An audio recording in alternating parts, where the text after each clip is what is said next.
2025ko martxoaren 22 zen. Iker Erribarriak debuta egin zuen astelena frontoian denak harrituta eta txundituta utzita. Hilabete batzuk geroago irabazi ez bazuen ere, bigarren mailako finala jokatu zuen Viktorren aurka. 2016ko ekainean, 19 urte besterik ez zuela, Aramakoa historiako buruz-buruko txapeldunik gazteena izan zen. Bestak beste, Olaizola eta Bengoetxea gaindituta eta finalean Mikel Urrutikotxea mendean hartuta. Urtebete geroago koroako lehian egotea lortu zuen berriro ere, baina ezin izan zuen txapela berretsi Bengoetxearen aurka 22 eta 18 galdu ondoren.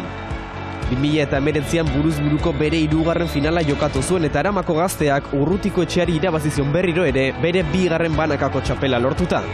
Binakako txapelketan ere 2 final jokatu zituen 2017an eta 2019an hain zuzen.